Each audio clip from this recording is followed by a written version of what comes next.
Welcome to the Kling Connection Travel Talks podcast, where travel isn't just a topic, it's a conversation. Hosted by Sean Kling, each episode takes you beyond the postcards and into the real highs, lows, and unforgettable moments from life on the road. You'll hear from fellow travelers, industry pros, and digital nomads who share their best tips, budget tricks, and stories that make you want to pack your bags right away. Whether you're a casual weekend explorer or living life out of a suitcase, Kling Connection brings the travel world to life, one incredible journey at a time.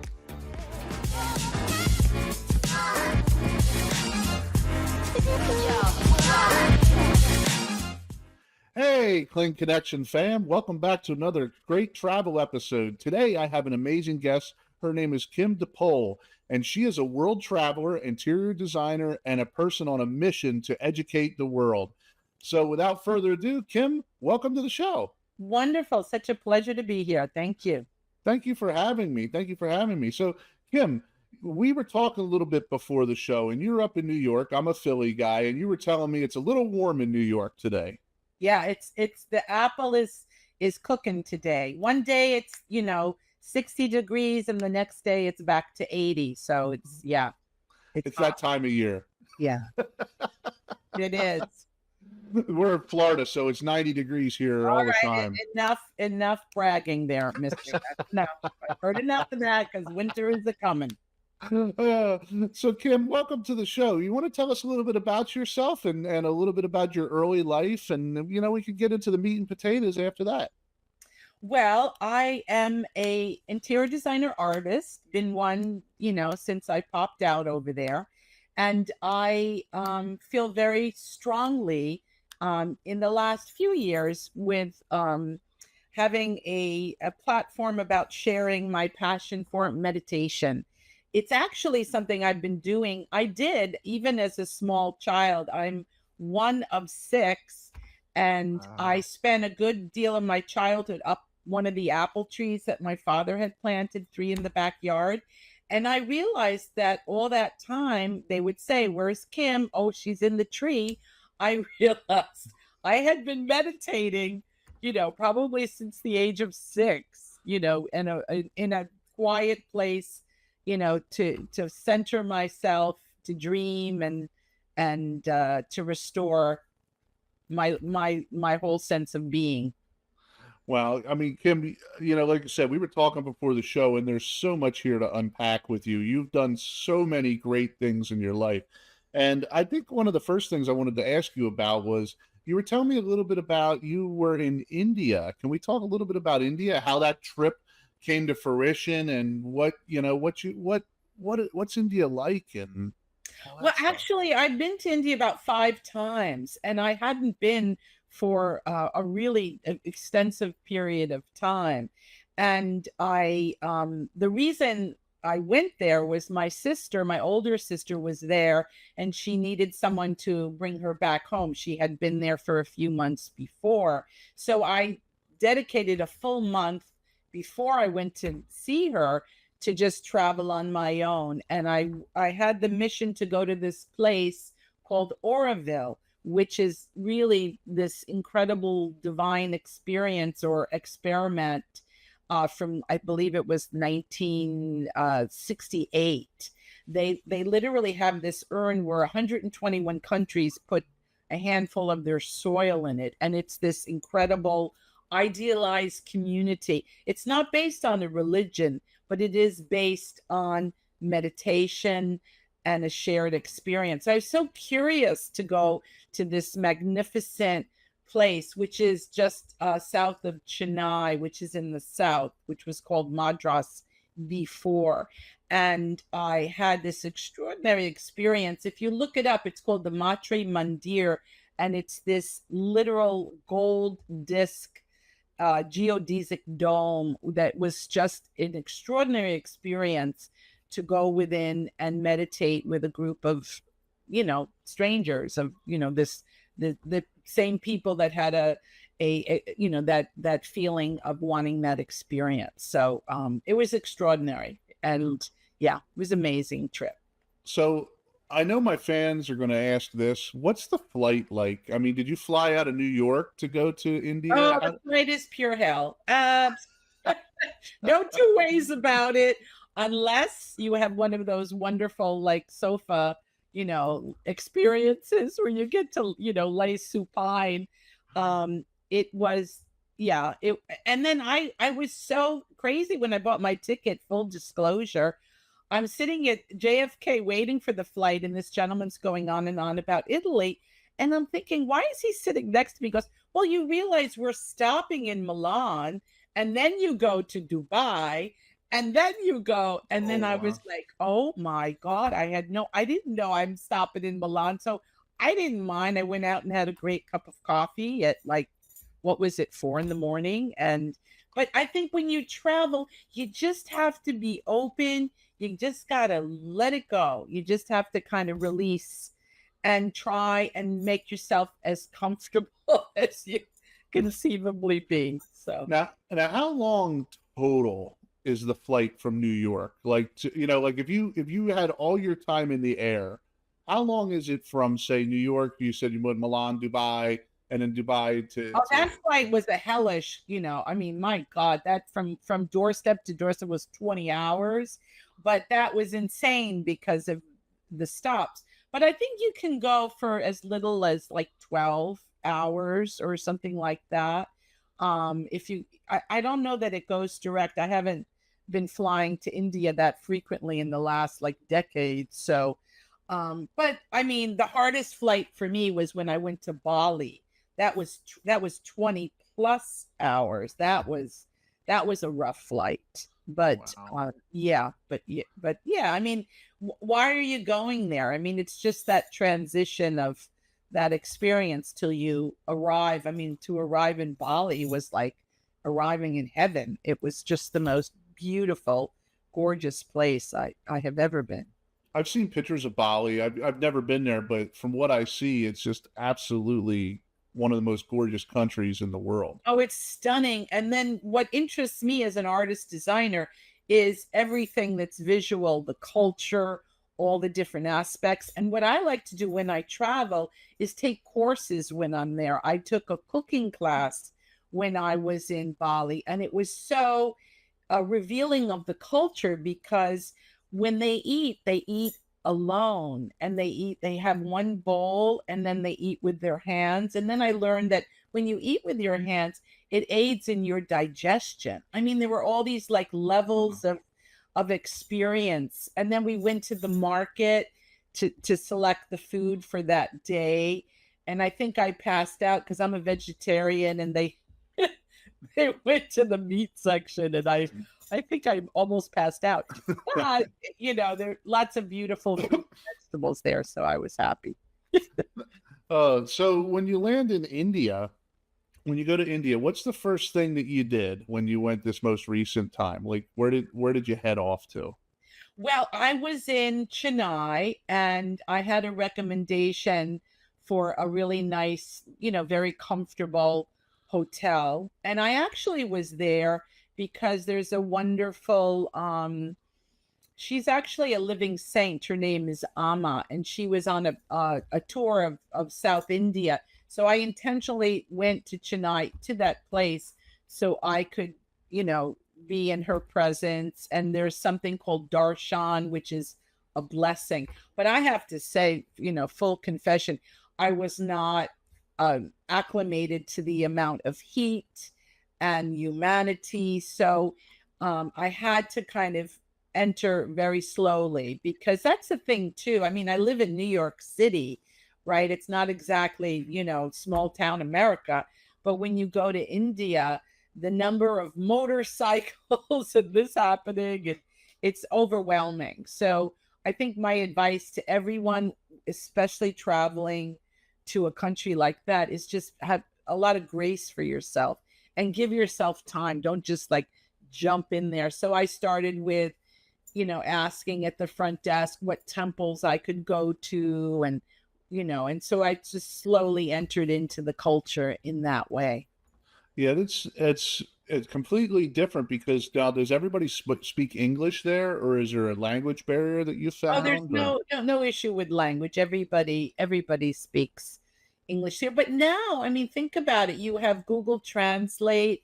You have I actually, bought one of those. It's like a special device that translates, or they even have glasses. You could press the button and it'll translate Oh, for wow. you. So, but I always like to try and learn a few words in the language. When I lived in Japan for a year or two, I took Japanese lessons again, to sort of inundate myself with that culture. And then I took calligraphy classes with children because the level of my Japanese, I could communicate to a 7-year-old, an 8-year-old, but nobody older than that. And then when you learn something like calligraphy, that is something that all the kids did after school, they would go to their calligraphy class. Then you see how children are raised, what their customs are, how they relate to each other. So it's really a beautiful way to have an entree into a culture. Yeah, Japan is a beautiful country. I plan to go to Japan there. My grandfather was there during the Second World War for a little bit, obviously under very different terms than a tourist. But from what I've ever seen of pictures of Japan, it's absolutely stunning. The Mount Fuji, and then there's a place where the monkeys, the snow monkeys or something, they get in the springs and stuff like that. Yeah, I forget that's in the north, I think in Hokkaido. And the thing that's remarkable about Japan too is everyone's very honest. And then I was told if you left money in a vending machine, if you went back the next day, it would be there. It was astonishing when you would go into the subway. Everybody would leave their bicycles. Nobody put a lock on the bike, or they took their umbrella and they put it down and it was there the next. Like that was, as a New Yorker, yeah. that was shocking to me. I was like, or not understanding the money so well. And my friend said, well, just open your hand and they'll explain that to you, or they'll take what's required. And it just sort of restored my faith in humanity in a lot of different ways. Yeah. Now, when did you live in Japan? What years? Oh, that was decades ago. That was like, now you're going to make me reveal how long in the tooth I am, but that was like decades ago. I was, and then after, well, just the trajectory or the insanity of my life, I was in my early 20s and I had a corporate job, one of those jobs that, you would die for, and I got to travel internationally and all of those perks, but it burnt me out. And I realized that wasn't what I was supposed to do. So after 7 years, I think I was like 28 or something like that, I did what everybody did. I picked up, saved my money, and I moved to Japan. So I rented a house from a Scottish friend that was a traditional Japanese house that had no shower. And the toilet was, the kind that you have to squat, and just a teeny kitchen and 7 tatami upstairs. So it was like right into Japanese culture. So, that, I think, would I do that now? Probably I would, but wanting a couple more amenities, so to speak. But I kind of went in totally blind. And, but I had been studying karate in New York, and all my Japanese friends made me a Japanese friend map. And they put where my little apartment was. And then they put, okay, this is how you go here to this cafe. This is how you see my friend, Satoshi. This is how you go here. And it was extraordinary to have that. So you speak any Japanese? Skoshi obotai masen nihongo. I don't remember much. It's what I just said. Now, I know that a lot of the listeners are going to hear this. Real Japanese food. What's it like? Oh, God, I was in absolute heaven. The big test is there's something called natto, which is fermented soybeans, and it's very gelatinous. And I think it was like a test to see, can the foreigner eat this? And you serve it over rice, and generally with like a raw egg on it and a little soy sauce. So they like served it to me and just like looking at me, and I loved it. I still eat it now. It's a great source of protein. But yeah, I mean, I felt like when I went to Japan, that was one of the experiences when I went to Japan. It felt so familiar. And at the time, I had these kind of same glasses, but black hair. So everybody would kind of come up to me and say, "Gomen say," like, "Excuse me, where is?" And then when I would try and speak Japanese, they'd be like, "Oh my God, I thought you were Japanese. I'm so sorry." And they would like bow and be like, "Gomen nasai, I'm so sorry." But I thought it's kind of funny. Now you had also told me that you were in Thailand. You went to Thailand? Well, what's wonderful about living in Japan is at the whole Southeast Asia is at your doorstep. So I went to India, I went to Nepal, I went on the bus from Nepal through India.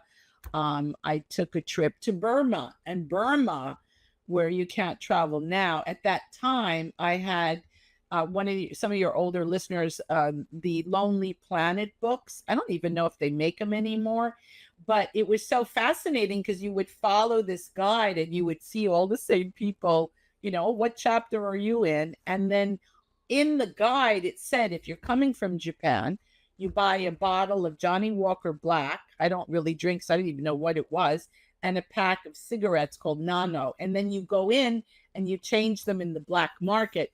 And I'm such a Twinkie. I was like shaking when I got to Burma. And the immigration officer said, "Come over here." And then he gave me the money inside the immigration office. The police office gave me the money for the week. So I had enough. Baht is the currency. I had enough baht for 2 weeks, and you're only allowed to stay there 2 weeks. If you stay over, they come and escort you out.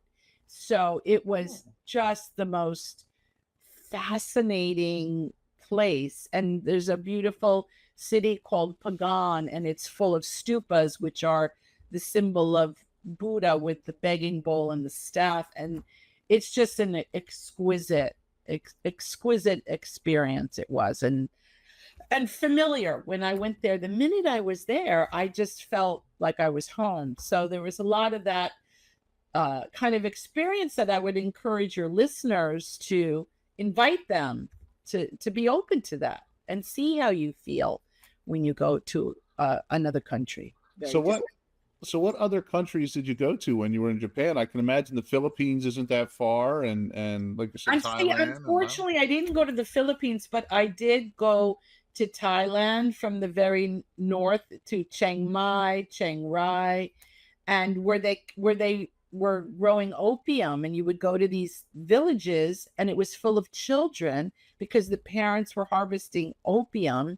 And that was shocking. That whole experience was really shocking to me. And then to the south, to a place called Koh Samui, which I think the White Lotus filmed their series there. This is before there was even an airport when I went.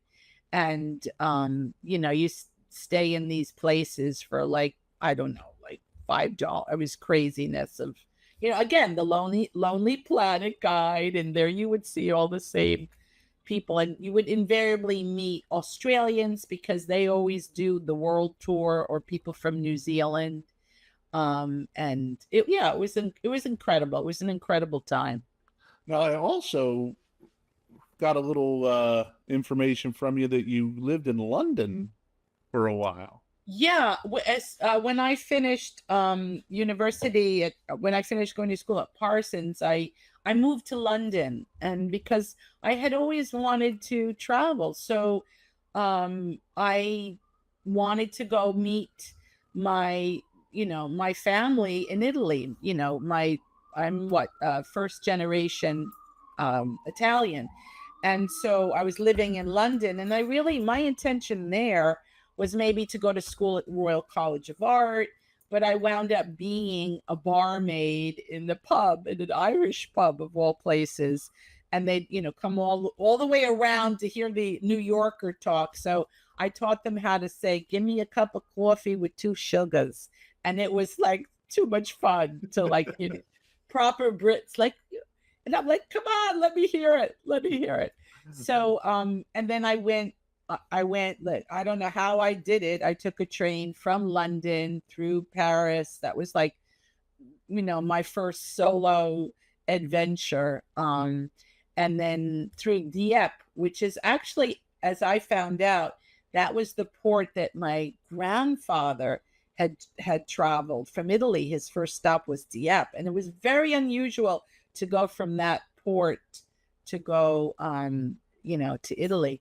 So, and then I stayed there with my family. I met like distant cousins, and it was an extraordinary experience to have that. Yeah, London is a very interesting city. I've been there, and they have a very interesting. It's ironic that you talked about you working as a barmaid. People don't seem to, unless you've been there, understand the pub culture in Oh, London. absolutely. Yeah. And then I got to have, make some nice friends there. And, you go over at this family's house that were always living at the pub. And yeah, I mean, it was incredible. I think that's the thing, is if you could immerse yourself in like what's central to that culture, you really have entree, like having studied karate in New York and then going to a dojo in Japan. Wow, was that amazing? Because someone on my left is 90 and someone on my right is 4 years old, and we're all studying together and we're all cleaning the dojo together. I mean, it was such an incredible experience in that way culturally. Yeah, London is I like London. I think it's an amazing city. There's so much to do, and it's so foot traffic friendly. Yeah. The traffic there is awful, but you can pretty much walk anywhere in London, and there's always something to see. And there's people that stay in London. It's kind of like New York. So there's people that stay in New York that never leave New York. It's Oh the yeah, same in no, London. it's very much. And then I didn't get to travel as much. Like I feel terrible. I didn't go to Ireland and Scotland, and that's been on my list for a while. But I did go to Wales, and that was with a dear friend that was born and raised there. So that was a wonderful experience too, to go to Wales. So let's talk about your meditation a little bit. Now, you're big into meditation and stuff like that. And you said, when you were a little girl, you'd be climbing the tree, and they would know, hey, that's where Kim's at in the tree. But like, of all the places you've done meditation, where's probably one of the coolest places you've ever done it around the world? Well, I have to say, one thing I did want to say is I learned how to meditate my first year of college. So I was pretty young, 17, 18. And it was something that I made that commitment my whole life. And I recently, you're going to love this story, but last fall, I was driven to want to teach meditation. So I started this thing called Mind the Gap, where I would have people meditate in the subways of New York. And I didn't have many takers. I'm going to go back and try it again. But there's something extraordinary about any place you meditate, because the energy that you exude is affects the people around you, and it's a powerful force of light and illumination. But again, the place that was the most significant was in India, the Matre Mandir in Oroville, to be in this geodesic dome that I couldn't even begin to describe what that was like. I can, because I'm a visual person, but if you can imagine just a complete round orb of white light with one crystal and the light coming to the center, everything is white. There's 12 white pillars. And they asked you if you had a cough or something, they'd ask you to leave the room immediately, because if you just went and, sneezed, it would sound, reverberate from the acoustics of the way that structure was designed. But it was so beautiful to be in a circle, again, with just a group of people that were there just at that same time, and meditate together. It was really, really, really lovely. So you are a meditator and a person that travels the world, but you're also an interior designer. Yes. Is that, yeah. Mhm. And I know some people get upset when you say interior decorator, interior designer. So I wanted to make sure I was saying the right thing. Well, I mean, designer. quite frankly, I'm not that way. I mean, what I care about is creating the container where you work or the container where you live. It's all about that. And my meditation practice, I was very secretive about it, but I was fully present on every project, especially residential projects. When it was done, I would go in kind of secretly and meditate within the space and just do an intention of, you're bringing a new child into this room. Let me do a beautiful prayer of how I could support that, or a new house, or whatever. I would be very secretive about it.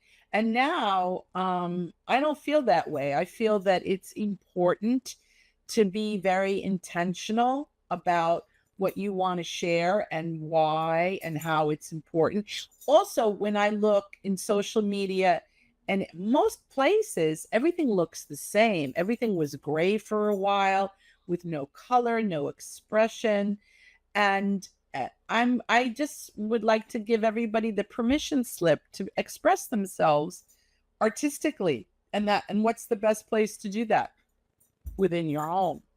And So, yeah. and your career has taken you all over the world. And as a matter of fact, you did a project in Paris, which is very interesting. I'd love to hear about this project. And what exactly did you work on in Paris? Well, it's a funny story. So these were clients I had for a very long time. And I did the house in the loft in New York, the house in the Hamptons, his office, her office. And they took a trip to India, and they called me actually from London and said, Kim, we bought a rug. There's no place to put it. So we decided we're going to buy an apartment in Paris. Would you like to help us find it and design it? So, I put down the phone for a second, danced around the studio, and then said, of course, yes, yes, yes. So it was this whole beautiful process of looking at a lot of different spaces. But oh my God, what did they decide to buy? 2 floors in the first arrondissement of a 1730 building. And it was like a train wreck. It looked like a bomb hit it. It was the most devastating space. I think I have it on my website. I love it as the shocking before and the shocking after. So it took, a New York architect, a French architect, and it took 2 years, and created a beautiful space that they love. And what was fascinating is I made one design for it, and they were like, oh, no, this is not what we want. This is our fantasy. This is our, we're going to retire. This is our dream apartment. So we don't want everything else from, no. So it was really an interesting study in deep listening, because so many designers just impose what their aesthetic is on the clients. And I don't believe in that at all. If anything, it's listening and then responding. And that's why I like teaching meditation to people, because I'm not telling you, you're listening to yourself. You know what you like, you know what you don't like.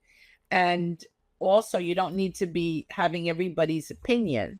No, it's your home, So it was really an extraordinary experience, that apartment in Paris. It was just so fun and wonderful. And I'll never forget when they came to see it done. They had this big lalique vase, and I had to hurry up and get flowers for it at the last minute. So I'm running across, the avenue with this lalique vase, open to God, I'm not going to drop it, and put the flowers down, and boom, there they were. So, so it was really amazing project. What was the most interesting part of that project? If it sounds like the whole thing was cool, but to you, what was the most jaw-dropping and interesting part of that project that you took away? Oh gosh, that's a hard question. I think was jaw-dropping was the way French culture likes to have the kitchen hidden. It's never part of the space. They do not design a living room with like, view of the kitchen at all. So it was a fight to just share. No, no, no. This is what the client wants. This is what we're going to do. And not be so like directed or influenced by that. You know what I'm saying? It was, or introducing, like, I wanted to use Formica, and they're like, Formica? What's Formica? Or, I had to use a certain kind of wood. It had to be that. Or, when you opened up the closets, I had it all lined in red Formica. It's sort of like the lining of I love it when you have a suit and you see like, ooh, look at that lining, or the Louboutin bottom of the shoes red. And so it totally perplexed the French architect. I don't think he ever got over red in Formica, or so it was really interesting in that way. So you've done also houses in the Hamptons, and for those people that don't know, the Hamptons are, a very affluent area, which is, it's again absolutely gorgeous in the Hamptons, like, so many of the other areas you worked in. But what do you notice when you're working in the Hamptons? It's maybe, on a project is a little bit different than other parts of the world. I don't think they're that different. Honestly, the focus always is on what the client needs, what they love, and how to combine that. And I very much am not like a status person in that way. Do you know what I'm saying? Like, oh, your swimming pool has to be bigger because your neighbor's is smaller, or you have to have this because of that. No, they're all unique. I think the only difference is all of the Hamptons clients were very clear on what they wanted. And they always wanted a house that was like a refuge in a way, that was their personal oasis. Isn't that what everybody wants for their home? And quite frankly, isn't that what everybody deserves? I don't care if it's a studio apartment or a 2-bedroom or a big house in the Hamptons. Everybody deserves that, True. Now, you're also a writer. Well, the last 2 years, I started writing on Substack, and I'm really enjoying it. And I started this newsletter called Letters from the Heart, and I kind of signed it in printmaking and art making. You do something called artist proof, which, it's like 1/1, blah, blah, blah. So I think I'm up to 12 right now. And it's called Letters from the Heart. And so at the beginning of it, it's out and about, because I always go to galleries or different events or whatever. And then I do a little article about mindfulness, meditation, and then a list of like what I'm reading, what's new and noteworthy. And so I started like sort of 3 phases of it. So there's also, intentional interiors and, very factual information to guide you. But I have this fantasia to have something called Ask Kim, because my favorite thing to do is to solve any kind of design problem or challenge in that way. And so it's, that's really what I'm hoping to create soon, is just ask him, send me a picture, send me a video, and let me guide you and advise you. But let me do that with you doing the work of mindfulness and looking in, because generally you'll find your own answer. Now, where do you see AI come into play into your industry? I noticed that there's a lot of people that are using AI apps to look at a room and say, okay, this is what it would look like if it was brown and with blue highlights or something like that. Where do you see AI coming in? See, now the AI, I have sort of mixed feelings about that. So I saw this app where you could look and take a picture of your, horrible studio and say, oh, I want Japandi, I want Japanese Scandi, and then it just shows you exactly what that would look like.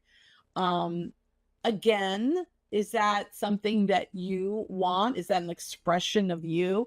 Or is that just a trend? You're going to change that in 6 months? Can you afford all the stuff that they're showing you anyway? And where is your creativity in that? That's the thing that I think I'm more fearless about AI in my line of work, because there's the act of creativity as an artist that I don't think can be replicated. I mean, I've been looking at all of the way AI creates photo images or whatever, and then, Mona Lisa will have like 9 fingers. Do you know what I mean? Like there's always something a little weird, and you could tell right away. So I'm confident in one way that you cannot replace creativity and individuals, nature, and then everybody's so unique because we're all a combination of all those experiences that's unlike anybody else's. So, but it's a good tool in a way too, because maybe somebody that doesn't have that kind of vision or is not a visual person can get that app and see what that might look like. But to travel down that road, to just listen and follow that and not express what's in your heart, that's just unfortunate. Now, you brought up Mona Lisa, and before the show, you and I were talking, and you said the Mona Lisa painting has quite the story. So I'm interested in hearing this story about this Mona Lisa painting that you have. Well, at the time, I was with somebody who he was afraid to fly, so we had to take a damn train all the way to New Orleans, which was a long train ride. And we went to a thrift store, and behind all this stuff, there was Mona. And so, I'm walking through the French Quarter with Mona under my arm, and she got a little battered. I think we propped her up in a couple of, the Napoleon bar. I think we propped her up in the Napoleon bar. People were buying drinks and stuff. So she's got a little bit of history, but she's a reminder for me that I need to be cognizant to create a masterpiece, always thinking, how can I create a masterpiece? How can I make it as good or as beautiful and as significant as I can? So, and plus I'm Italian and she's Italian, and there we go. That was the story. So do we have any future trips planned for meditation or for work? Oh my God, I really wanted to go to Mexico for the Day of the Dead. I'm hoping I could pull that off as just a quick trip. But the next country for me next year is I really want to go to Africa. I have never been. That's a whole continent. And I'm part of a community garden. And there's this beautiful dance troupe where the woman is from Ghana. And so I've been speaking to her. And I think that would be the first place I would go, is Ghana, because, culturally, artistically. So I'm thinking about that for next year, and trying to put pieces in place for that. And then also, because I'm getting long in the tooth, it's always good to travel. And I'm so happy I had all of that, like, really more challenging travel when I was younger. It's hard to be in the back of a bus with the chickens and the goats or the when you're old. But I'm dying to go to Scotland. I've been just like poring over all kinds of things about Scotland. So I think probably a quick trip to London and maybe to Scotland is in the cards soon. I hope.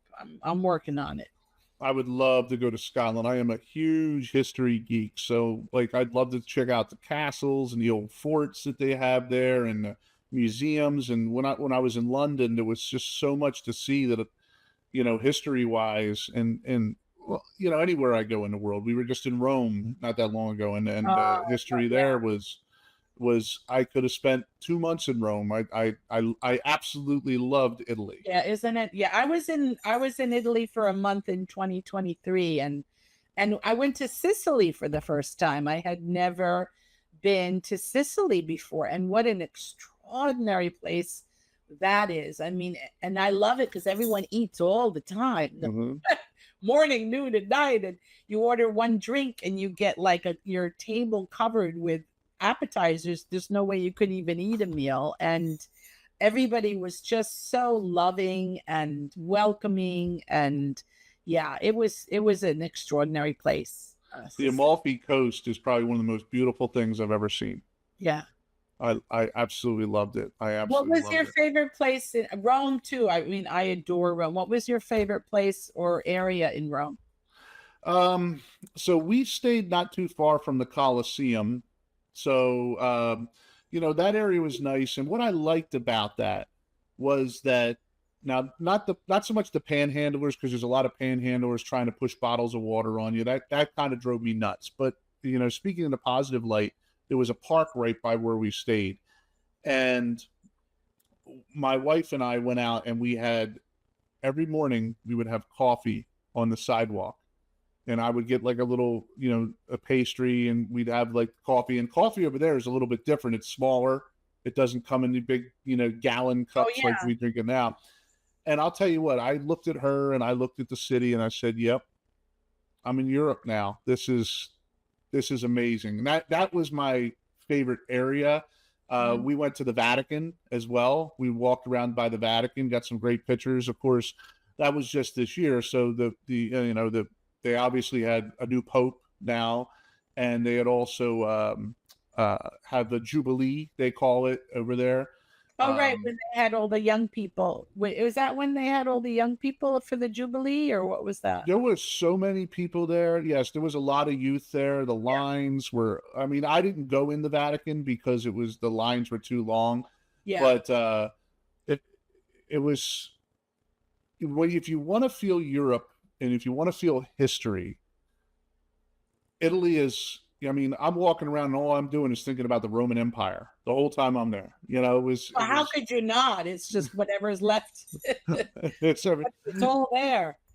But we went to Anzio and we went to Pompeii. Pompeii is extraordinary. There's a wonderful series on PBS with the new excavation they did of this house. I was just watching it last night, and just extraordinary. When I was there, my favorite spot was Trastevere, and I stayed in this beautiful hotel called Buonanotte Garibaldi, and it was just so lovely. I was hanging out in the kitchen, having breakfast with them. They have like a nice dining room I'm supposed to sit in, and I'm like, no, I want to hang out with you in the kitchen. And then I would go, and I went to church in Trastevere at like a Sunday evening mass or something, and it was so incredible. Like I felt like I was home. I actually have considered moving to Rome. 6 months here, 6 months in Rome, because Rome is one city that I would love to know as well as I know, Tokyo or London and New York is Rome. That's the one city that's still on my list. So I got to ask you then, being in New York, what's your favorite place to eat in New York? Oh, goodness gracious. So many great restaurants. That's an impossible question. Oh, come on. But if I was going to take you out for, you say, your birthday. John George Vanga in the Trump building. He has a restaurant there. I've been taken there twice for my birthday and had the most stupendous, incredible dinner. And then for your birthday, they write your name in chocolate and make a whole amazing structure for out of the cake. What other one? Let's think. Oh, there was one. Yeah, you're right. For my birthday, I was very lucky to have such lovely friends to bring me to these extraordinary places. It's a Danny Meyer one. Oops, I'm forgetting where it is. It's and they bring you your own birthday cake on this little pedestal. I'm big on individual birthday cakes. It was extraordinary. Yeah. So Kim, if I could wave a magic wand and you could see a younger Kim Oh, yeah. in life, Hello. Did you hear that, Mona? what She's would older you than me. She's a little older than me. what would you tell the younger Kim about world travel and all the great things that you've seen? I would say your idea of picking up every 4 years and living in another country was a brilliant one. And why did you stop? Why didn't you do that? That's what I would say. Why you could have been more fearless. But on the other side, the very practical design, Kim Depole, well, you built a design company. That's not going to happen overnight. You have to do the work. You have to be dedicated to that. So there was a good chunk of time that I really was focused on my work. I'd also say to the younger Kim that, everything is possible. Honestly, like, that you could maybe I feel like I took a lot of chances, but I would just say, yeah, stay fearless. That's what I would have said to her, is remember to stay fearless. Like your instinct to go somewhere and do something, follow it. Don't say, oh, in a couple of years, oh, I got to do this. Oh, like be more, intentional in those desires. That's what I would say. So if somebody wanted to get a hold of you, either for, meditation or for, your writing or your design, where's some good places online that they can find you? Well, the best, ground zero for me, I hate to say that as a New Yorker, but ground zero for me is just my website, which is Depole Design. And now it's easy to remember Depole. There's the North Pole, there's the South Pole, but there's only one Depole of design. There you go. Now will always remember that. And also on Instagram, Depole Design. My Instagram feed, it has a lot of like the craziness of who I am and where I go and what I do. But I'm also returning to teaching meditation on Instagram Live. So I will be doing that soon. And I invite everybody. And I would love to resurrect this concept I have, this inspiration I have called Mind the Gap, and meditating on the New York City subways, like where it is so desperately needed to be in community and doing something that is positive and brings, a little bit of light to all that darkness down there. Now, Kim, I always end this up with one last question with everybody during one of these discussions. But where do you see yourself in 6 months or a year from now? I see myself fully committed to teaching meditation and leading groups to meditate, and inspiring like a whole generation of people to empower them to meditate. And then also in 1 year to have a really definitive program or way to teach how to take that mindful approach and apply it to create the container of your home so that you can fully support how you live, work, and restore. That is really the ideal of what I'd like to create within the next year. Kim Depole, been a great guest today on the show. We really enjoyed having you. I'm going to tell you what, I'm going to live vicariously through you to find my center in chi for meditation. Maybe I should take that up. I think we all need a little bit of meditation, but also, the risks that you take, that you go to these places and travel by yourself. It's very, very commendable.